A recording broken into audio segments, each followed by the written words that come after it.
and basically shift to Kenya. We've got visitors from across the world. We're expecting the US president, who's coming along with another 3,000 possible investors, a battery of about 170 journalists. So it is true to say that the world's attention will be on Kenya. Dr. Matiang'i, let's just kick off with you. What do you see this meaning for Kenya? Thank you very much for having us. First of all, it means opportunity. Opportunity for the country to showcase the number of great things that are happening in our country. Kenya is known for the innovations that happen here, the innovation potential that is here. And in the ICT sector particularly, we have probably one of the highest possible concentrations of innovators in one particular place. Around Nairobi alone, we have about 12 innovation hubs. Many of them, of course, built around universities, but there are some that are outside that are teaming with young, creative, energetic people who are engaged in innovation and have come up with trailblazing creative solutions that will change and transform lives not just on the continent but elsewhere in the world. The gap between technology and market will be best served by listening to experienced people who have walked that path before. So we really look at this as a great opportunity for the ICT sector. Aidan, your ministry is one that carries some of the most ambitious plan, for Kenya as we head towards industrialization. What does GES portend for the Ministry of Industrialization? And what it does is really bring together the best of minds in the entrepreneurship ecosystem, whether it's the entrepreneurs themselves from around the world or people who are involved through that ecosystem to support entrepreneurs succeed, whether it's financiers, whether it's market makers, whether it's managers, people who can help actually make people thrive. So apart from the GES, I think the coming of President Obama has got its own attraction for Kenya on many fronts. And so what really we are doing as a country is to see how we can maximize opportunities out of this visit. That one covers the GES, where we expect a lot of our entrepreneurs to benefit. We have over 175 Kenyan entrepreneurs, which forms about 20% of the total participants to actually take part in this program. And over half of all the participants in GES are from the African continent. So this is really a time for African entrepreneurs to meet and interact with the best players within this field to see how they can take their businesses from idea stage, transition from small to large, and along the way that benefits us in many respects. We create jobs, we create new products, we create opportunities for our people. Talking about deals, you're the money man and the man in charge of basically, all the plans that have been done. How do they get financed? And what I want to first hear from you is, we know that you met the Chinese. TICAD is supposed to be held in another couple of months here. The American investors are paying particular attention to Kenya this time round. What does it mean from a treasury and financing or partnership point of view? What we see is that there's a lot that is going to happen in the energy sector, because a lot of discussions and deals are in that area, particularly in the area of generation. Renewable energy is big. As you know, Obama is leading the Power Africa initiative, which I believe is going to actually have a big impact on Kenya. As you know, we have the best environment for doing renewables. We have the sun. We need to do a lot of solar. The wind, as you know, we launched about 2 weeks or so a big wind farm in Africa, and there are many others that potentially can be done. Dr. Matiang'i, we're having some of the really big names in the tech world. We've got the AOL founder who's scheduled to come, Brian Chesky of Airbnb, and I'm just wondering what kind of discussions that you're likely to have with that kind of global players.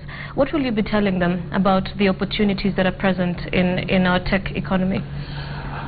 I'll be telling them, one, why Kenya? Because we have a huge base of innovative and talented, well-educated young people. We have an ecosystem that is very facilitative to innovation. and an ecosystem that will facilitate both innovation and growth of whatever happens here in the region. 3, we are the gateway to East Africa to begin with. You realize that recently, under the Northern Corridor Integration Infrastructure Project, we have been having very deep discussions, especially in the ICT sector, with Uganda, Rwanda, South Sudan, and this is a huge market. Even within the East African community framework, this is a huge market, and Kenya is a gateway to that market, as it were. So anyone who locates here, in actual fact, can access virtually anywhere within this particular region. And that is why, you know, for example, all the big private sector American technology companies are here. You know, Google, IBM, Microsoft, Cisco, Oracle, they are all here, and they run their regional businesses from Nairobi. Not obviously surprising, because again we have and we present a huge reservoir of trained manpower. They need capacity to be able to move forward. And secondly, we have facilitative support through the institutions that we have in our country. So locating in Kenya, in actual fact, provides you the best possible opportunity for the fastest growth in the region and in the entire of sub-Saharan Africa, as it were.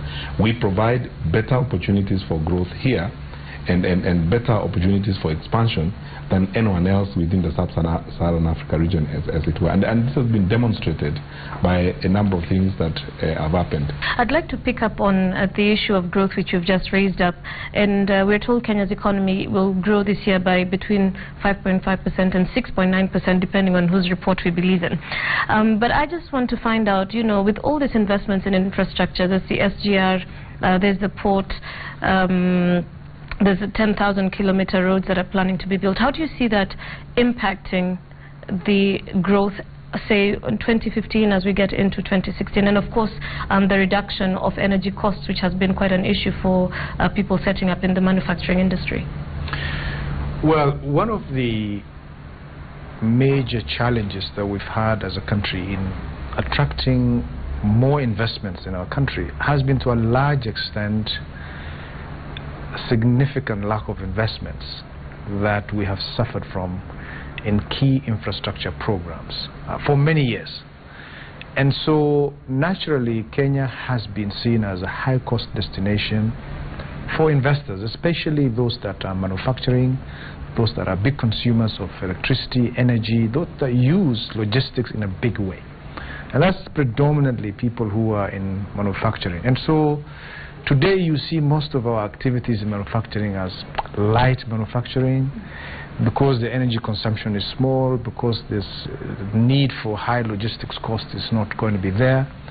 But for us to advance and really take an opportunity of attracting serious players in heavy industries, not only to cover this country, but to use this country as a base for reaching out to the bigger markets, we've got to make the environment conducive. And a key part of that is making the necessary investments on those difficult things that we have been so shy from doing for many years. SGR from Nairobi to Mombasa, from Mombasa to Nairobi all the way up to Rwanda, would reduce to a fraction of what the current logistics cost is going to be. Energy, we are increasing substantially, both in terms of the quantum of the supply but also of the cost.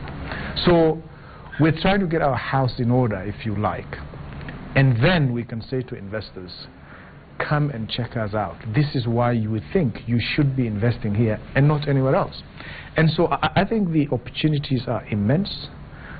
We have mapped out what we need to do to grab these opportunities.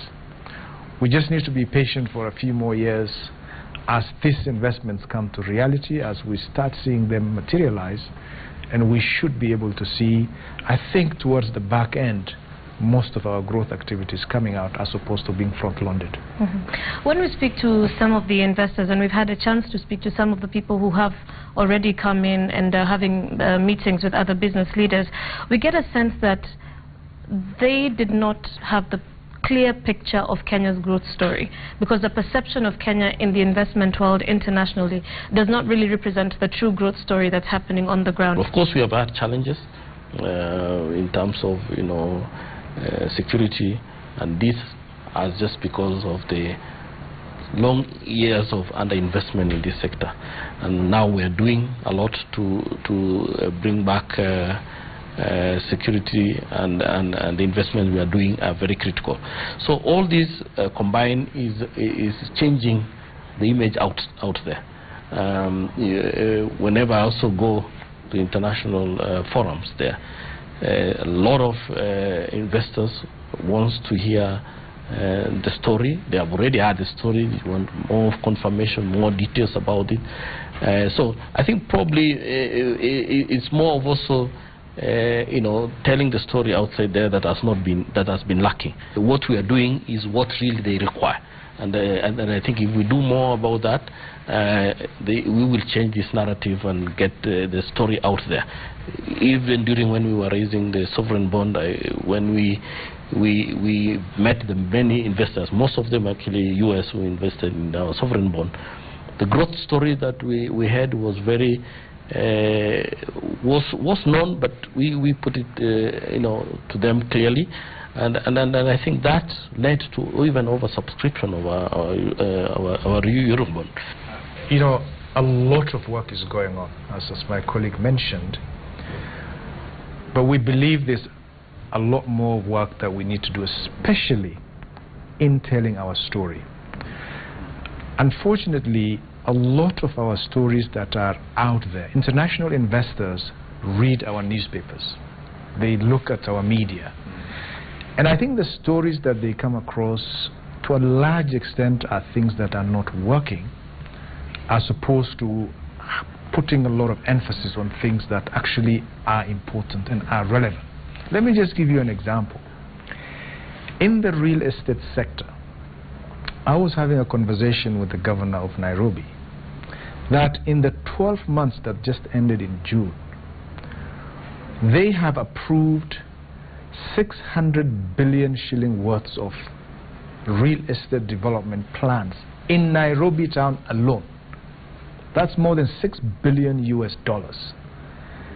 Now, a lot of that doesn't get covered.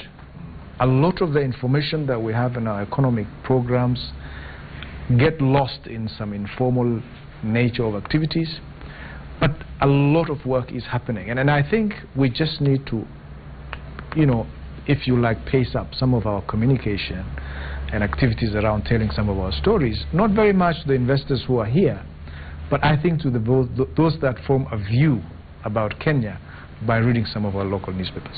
Dr. Matiang'i, the general consensus is that the real impact of the GES summit will be felt after the Obama hangover, after the grass has finally grown. And I'm just curious, there's many young innovators who are looking at the GES after the heavy statements and glowing tributes to the technology sector by the President during his GES speech. What happens to those who did not manage to make it into the GES? What sort of advantages can they take after this event? Those who do not come, because we believe the multiplier effect of the startups that we support now and the experiences acquired, the knowledge shared, will be spread through the networks that we have created. We have very interesting opportunities, and I agree with what my colleagues have said. A lot of the great work that happens in our country is rarely told. The IBM Research Lab that we have here, which is a partnership between IBM and the government of Kenya, we put in exchequer resources every year to the IBM Research Lab, is one of its kind around the region, and tremendous and great work is happening there. But it's rarely told. Somebody would rather tell a story about who was mugged down the street last night. So the question is, and we hope as we are doing this, that we will encourage also our media in Kenya is also gaining from this. They are looking at what people are looking for in Kenya, the story that people are looking for in Kenya. And beyond this, we hope that our media will also slowly begin to tell the story of Kenya in a different way from the way they have been telling it, so that we can ultimately improve our country. Because this is our country, all of us, and this is our only home on earth. Aidan, do you see a possibility of us, and us here being Kenyans as a whole, and the business community and government, getting lost in the hype and the sensationalism around Obama's trip? And if not, or if that could be the case, how can we ensure that the conversation is sustained about keeping Kenya's growth on a particular path? Well, we will never get lost in this. I think this is two sets of opportunities that have different agendas and that are being handled as two programs that have different outcomes. I think the visit by U.S. President and meeting of the American government, you know, and with President Obama and the Kenya government, there are activities that will be discussed. There are a number of issues that would be covered as part of the president, if you like, formal visit. There are some expected deliverables. There are issues to be discussed. That will be followed by a state banquet and a whole raft of other issues. So that is very well taken care of, covered, and will be dealt with as such. I think the major one, which covers the private sector, the entrepreneurs. You know, we have identified our own entrepreneurs who will participate. We have expectations of what they will get out of this. And so our appeal really is to maximize the benefits out of this. The first group that we should appeal to would be the entrepreneurs, the 175 of those Kenyans who are participating, to really spend the time to maximize on linkages and developing networks. It's not just go attend, listen, and leave. It's really a high-powered, high-intensity networking program. You need to look for people who can possibly be mentors, people who could be possible financing sources, people who have done similar businesses like yours that you could draw lessons from, people who will give you some background and experience about how do you transition from a small business into a large business, and a whole raft of things. So it would be a fairly intense program, but on the back of that, we as a country with thousands of other entrepreneurs who have not found time to get in there, we need to develop our own programs of how we can really piggyback on this to build something that would help a lot of our other ambitious young men and women in this country. Thank you very much. As we wind up, Mr. Rotich, I was speaking to an economic analyst the other day who described the U.S. as a vacuum cleaner that knows exactly what it wants to take, when to take it, and how to take it. Do you think Kenya will be able to properly articulate exactly what we expect from our relations with the U.S. from a financial point of view? We see ourselves, we know what we want. In the MOUs we are going to capture exactly the interactions of how we will proceed going forward, both in the taxation, both in the investment area, both in also in other areas which my colleagues will be handling, in security and all that. So there's quite a lot of two-way things that we are discussing, because we've learned as a country that we are in a partnership mode. Really, we want to partner with every country, and we are viewing Americans as a partner to development, and it's not like, you know, they are bringing in goodies for us and all that. So you are partnering, and that's why issues about trade is important. We want to see how we can also benefit from the AGOA, which they have renewed for us for another 10 years. So as they bring in the investment, which is important for FDI and grow the economy and create jobs for our people. So it's a whole two-way, it's a partnership really. Anything that we are going to interact, obviously, is for a win-win outcome. All right, gentlemen, thank you so much for joining us. And of course, as you mentioned earlier, we've got 6 ministries represented here, and we would like to thank you so much for sharing your thoughts on the GES Summit. Thank you. Thank you. Thank you very much. Okay.